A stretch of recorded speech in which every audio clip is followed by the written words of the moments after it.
Hello, Ahorja. Welcome to Stories, Legends and Wonders of Oran. Oran is also known as Inishmore, the largest of the three Aran Islands. I'm Dara Malloy, Dara O'Mailia Ascailge.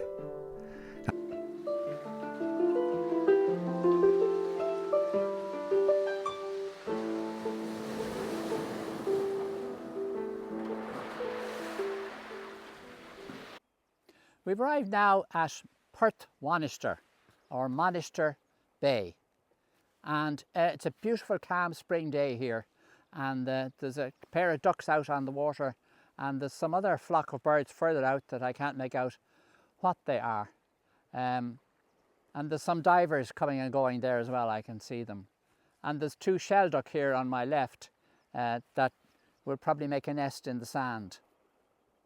So I'm going to bring you out along this western shore of the bay, out to the very edge where there are some exciting blowholes to see.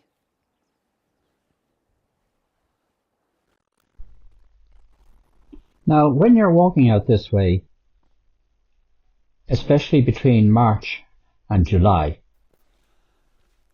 I advise not to bring a dog that's loose. Bring it on the lead if you have one, but please don't leave it loose because there are birds nesting here, both on the sand and in the grass. So and be very careful when you're walking that you're not going to walk on a nest. The birds will probably fly up above you and call the alarm, so you'll notice them. But just keep an eye for that.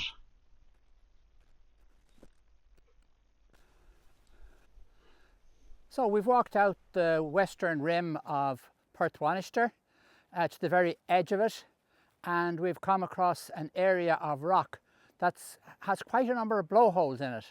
Blowholes are they are caves that were formed underneath the cliff edge, and then the water hitting the cave was so strong that it blew a hole out through the top of it.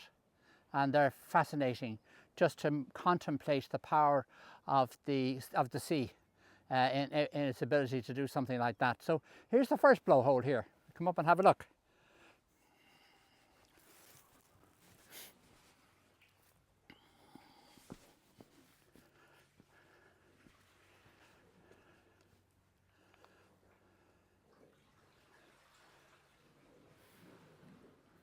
So this is fine on a calm day like today when the tide is half in, half out.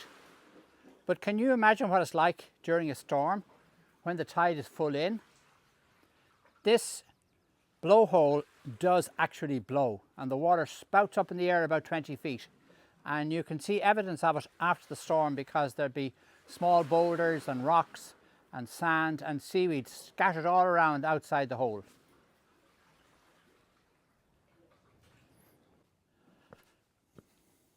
But I'm bringing you over to the really big blowhole now. It's really impressive.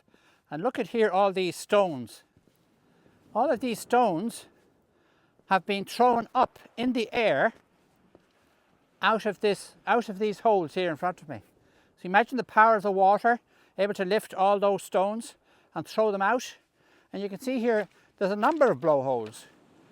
You have this blowhole here, and you have this blowhole here.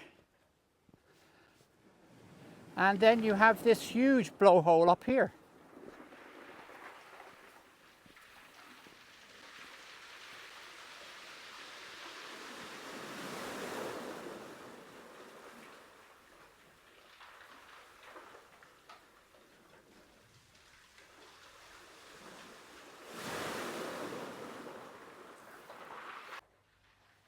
Okay. So I have my daughter climbing down now because I'm feeling a little bit intimidated by it, but I've been down here many a time, and you can see she's going down through a very narrow crevice in the rocks, and we'll follow her along. So she's more or less disappeared from view there now, but she'll come out the far side.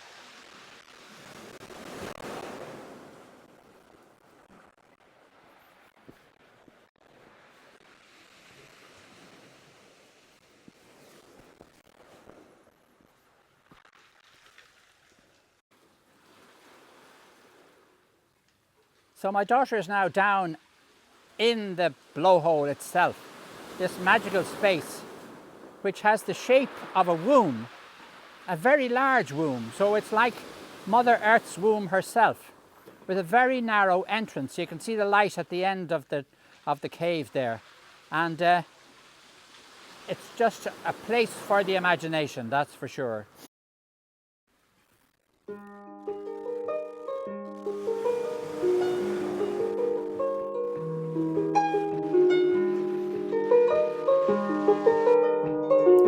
These stories and all the other stories that are to be found on the Aran Islands can be found in my book Pocket Guide to Oran, Legends in the Landscape, and that's available from our website www.ashlingpublications.com, with Aisling spelled AISLING, so ashlingpublications.com.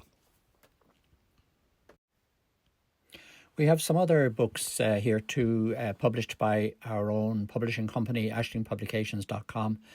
And the first one up there is Young at Heart, Tools for Psychological Hygiene, written by Tess Harper Malloy, that's my wife. And she has been a Jungian student all her life and has studied the application of Jungian ideas to personality types. We've had plenty of personalities coming through our house all our lives, so she's had plenty of material to work on. And she introduces you to all the basic ideas of Carl Jung around your personality, introvert, extrovert, your shadow, your animus, your anima, all those key ideas which came from Carl Jung. She explains them all and introduced you to sort of practical examples of how they're applied. So a very useful book if you're into the psychology of Carl Jung.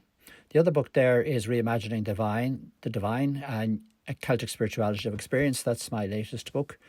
And it's a sort of introducing you to the whole Celtic tradition, where spirituality is about going out into nature and experiencing the divine in nature. So it's very different from the more sort of popular religions that are around today, who all emphasize your creed and what you think and what you believe. This Celtic spiritual tradition emphasizes what you experience and invites you to get out there and experience the divine in all the wonder and magic and mystery of nature. So that's my latest book. And then there's one other book that I'd like to introduce you to, and that's my wife's latest book called Mainistir, Poems and Images of Oran, written by Tess Harper Malloy. And that's Tess's collection of photographs she's taken over the last 40 years on Mainistir, and linking them to poetry she's written about Mainistir over that same period. So it's a lovely book of poetry and photographs published on very high quality paper, so you get a really nice image and lovely feel to the book. It's the sort of book that you put on your coffee table, and the sort of book that you maybe don't read from beginning to end, although you could. It's more that you dip into. It's a very enjoyable book and I highly recommend it. So all of these books are available on our website, ashlingpublications.com, and you'll also find them on other platforms.